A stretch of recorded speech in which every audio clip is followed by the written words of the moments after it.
Hello दोस्तों, तो अभी इंडियन आर्मी की जो रैली चल रही है, जो भर्ती चल रही है, तो रैली साइट पे आपको क्या-क्या डॉक्यूमेंट्स लेके जाना है।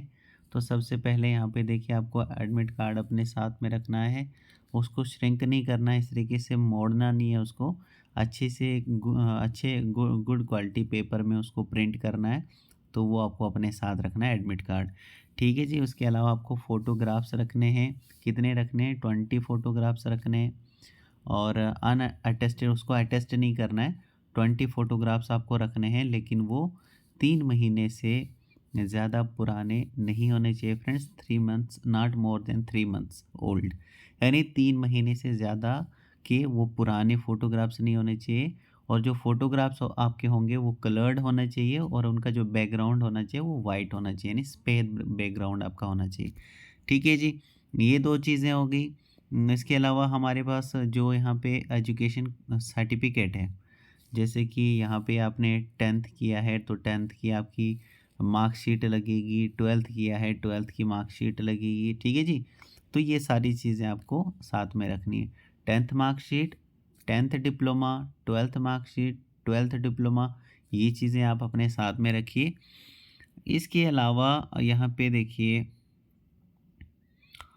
थोड़ा-सा नीचे चलें तो डोमिसाइल सर्टिफ़िकेट। डोमिसाइल सर्टिफ़िकेट कहने का मतलब है फ्रेंड्स, स्टेट सब्जेक्ट सर्टिफ़िकेट को आपको अपने साथ में रखना है। ठीक है, कैसे बनती है ये सारी चीज़ें आपको पता है। इसके अलावा कास्ट सर्टिफ़िकेट। कास्ट सर्टिफ़िकेट का क्या मतलब होता है फ्रेंड्स? यानी जाति सर्टिफ़िकेट, आपकी क्या जात है। मान लीजिए कि आप ठाकुर हैं, ठीक है जी। इसी तरीके से मान लीजिए कि आप आर्यन हैं। तो जो भी आपकी ज़ात पड़ती है, वो ज़ात सर्टिफ़िकेट आपको बनानी है। कौन बना के देगा आपको? तो ये आपको तहसीलदार बना के दे देता है। ठीक है जी, तहसीलदार से आपको ये मिल जाएगी। तो कैसे क्या बनवानी है, वो सारी चीज़ें आपको पता लग जाएँगी, है कि नहीं है? ये सारी चीज़ें आपको पता है, तो ये कास्ट सर्टिफ़िकेट भी आपको बनानी है। इसी तरीके से नीचे लिखा है रिलीजन सर्टिफ़िकेट, रिलीजन सर्टिफ़िकेट, ठीक है? तो यहाँ पे थोड़ा-सा नीचे चलें तो स्कूल कैरेक्टर सर्टिफ़िकेट, ये देखिए ये इम्पोर्टेंट है जी। मान लीजिए आपने 10th कहीं से किया, अब आपने 10th वहाँ से मतलब 10th किया हुआ है, तो उसके बाद आपको क्या होगा कि वो जो स्कूल है, वो आपको कैरेक्टर सर्टिफ़िकेट देगा कि ये जो पर्सन, ये जो कैंडिडेट हमारे स्कूल में पढ़ रहा था, इसका जो कैरेक्टर है वो ठीक है, सही है, तो वो अपनी स्टैम्प मार के आपको दे देगा। ठीक है जी? तो उसकी कैरेक्टर सर्टिफ़िकेट हो गई, जो स्कूल से देगा। जो स्कूल से मिलेगी आपको, ठीक है जी। उसके बाद दूसरी कैरेक्टर सर्टिफ़िकेट जो आपको पुलिस वाले देंगे, या मतलब थाने से, अपना जो आपका थाना है, पुलिस थाना जो है, तो थाने से जो है वो आप यहाँ पे ये कैरेक्टर सर्टिफ़िकेट बनाते हैं। या फिर इस कैरेक्टर सर्टिफ़िकेट को अगर आपका विलेज का, आपके गाँव का जो सरपंच है, वो भी यहाँ पे इसको स्टैम्प मार के आपको दे सकता है जी, ठीक है जी। और इसके अलावा अनमेरिड सर्टिफ़िकेट भी आपको अपने साथ में रखनी है। अनमेरिड सर्टिफ़िकेट यानी कि ये देखिए, अनमेरिड सर्टिफ़िकेट का क्या मतलब होता है कि भई आपने शादी नहीं की है अभी, अनमेरिड हैं अभी आपको, तो वो सर्टिफ़िकेट आपको बनानी है, लेकिन ये भी विदिन लास्ट 6 मंथ, यानी ये भी हम के पास ज़्यादा पुरानी नहीं होनी चाहिए। Unmarried certificate for all candidates to be obtain with photo issued by village sarpanch, ये भी आपको विलेज का जो सरपंच, गांव का सरपंच जो है, ये आपको बना के दे देगा। ठीक है जी, विद इन लास्ट 6 मंथ। इसके अलावा यानी कि ये भी हमारे पास ज़्यादा पुरानी नहीं होनी चाहिए।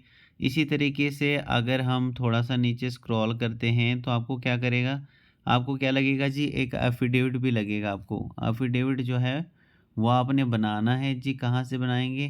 तो आपको कोर्ट से ही बनेगा ये, ठीक है जी। कोर्ट में जाके आप एक एफ़िडेविट एफ़िडेविट तैयार कीजिए कि भाई मैं अभी भर्ती के लिए जा रहा हूँ, भर्ती रैली के लिए जा रहा हूँ, और ये मैं अपनी ज़िम्मेवारी पे जा रहा हूँ। ये सारी चीज़ें उसमें मेंशन होगी, आपका नाम, आपकी पेरेंटेज, सारी चीज़ें उसमें मेंशन होगी। और ये भी उसमें लिखा होगा जी कि भई जितने भी मैं अपने डॉक्यूमेंट्स मेरे साथ में हैं, सारे ओरिजिनल हैं, सारे करेक्ट हैं। सब चीज़ें भई, जो भी चीज़ें होंगी आपको उस एफ़िडेविट में सारी चीज़ें जो है लिखनी है, वो सारी चीज़ें उनको पता होगी फ्रेंड्स, ठीक है? इसकी टेंशन लेने की कोई बात नहीं है, तो एक एफ़िडेविट आपने बनाना है। इसके अलावा अगर थोड़ा-सा नीचे स्क्रॉल करते हैं तो देखिए यहाँ पे एनसीसी सर्टिफ़िकेट अगर आपके पास है, तो एनसीसी सर्टिफिकेट, जैसे कि एनसीसी में ए सर्टिफिकेट होल्डर होता है, B certificate holder, C certificate holder, ठीक है जी। तो आपके पास अगर ये है तो आप ये भी अपने साथ में रखिए। इसी तरीके से स्पोर्ट्स सर्टिफिकेट अगर आपके पास है तो ये भी आप अपने साथ में रख सकते हैं, ठीक है, आपके पास है। इसके अलावा यहाँ पे देखिए ड्यूली एफिडेविट का लिखा है कि duly signed by candidate on ₹10 non judicial stamp paper as specimen duly attested by notary will submit candidate really sign. यानी कि ये आपको जो एफिडेविट है ना, ये आगे आपको सबमिट करना है विदाउट फेल, किसी भी कीमत पे ये आपको जी एफिडेविट है।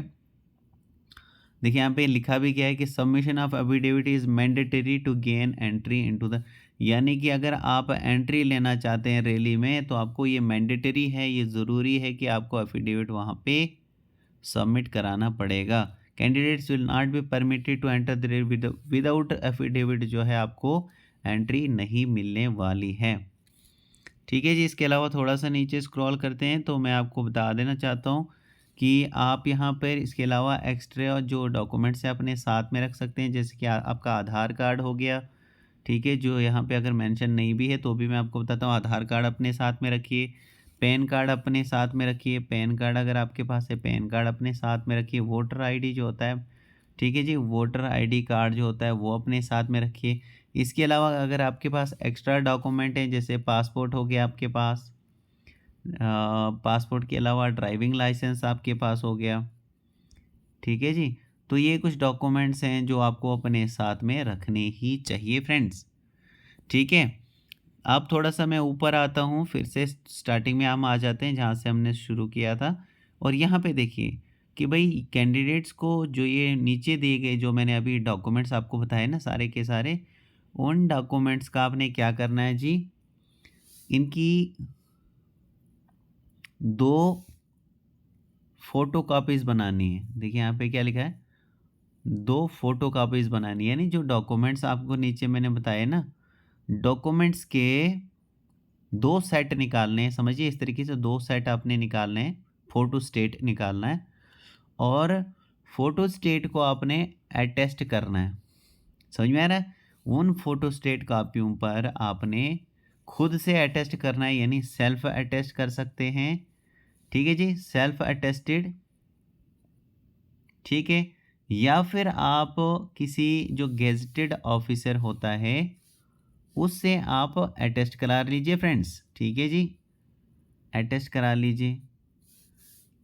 तो ये कुछ डॉक्यूमेंट्स थे, मुझे नहीं लगता है कि इसके बाद भी आपको कोई डाउट होना चाहिए भाई डॉक्यूमेंट्स के रिलेटेड, ठीक है।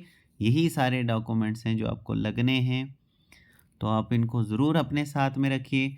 इसके अलावा अगर मान लीजिए कि कोई डॉक्यूमेंट आपका ख़राब है किसी कारण से, मान लीजिए कि आपका जो है डॉक्यूमेंट इस तरीके से, मान लीजिए कोई स्टेट सब्जेक्ट सर्टिफिकेट, तो आपने किसी कारण से ऊपर से उसको, मतलब वो कुछ कर दिया आपने, ख़राब हो गई है वो ऊपर से, किसी इस तरीके से पेन से आपने उसमें कोई निशान लगा दिया है जो परमानेंट है, तो भाई वहाँ पे इस तरीके की अगर आपके साथ ये चीज़ें होती है तो मैंने सुना है कि भाई उसको तो अंदर एंट्री करने ही नहीं देते हैं, ठीक है जी। अपने डॉक्यूमेंट्स क्लियर रखिए, सब चीज़ें बिल्कुल साफ़ सुथरे रखिए, तो आपको कोई भी प्रॉब्लम जो है वो नहीं होने वाली है। तो इसके साथ-साथ देखिए ओरिजिनल डॉक्यूमेंट्स भी अपने साथ में रखिए और उनकी जो यहाँ पे फ़ोटोस्टेट कॉपीज़ हैं उनको अटैच करके भी अपने साथ में रखिए। इसके अलावा जो यहाँ पे आप, ये मैंने आपको बताया 20 फ़ोटोग्राफ्स जो हैं वो भी अपने साथ में रखिए, ठीक है जी। और फ़ोटोग्राफ्स के रिलेटेड मैंने क्या बताया आपको कि बैकग्राउंड जो होना चाहिए फ़ोटो का वो क्या होना चाहिए, वाइट होना चाहिए और 3 महीने से पुराने नहीं होने चाहिए, ठीक है जी। तो इन सब चीज़ों का आप ध्यान रखिए, तो आपको कोई भी प्रॉब्लम जो है वो फेस नहीं होगी। So thank you very much.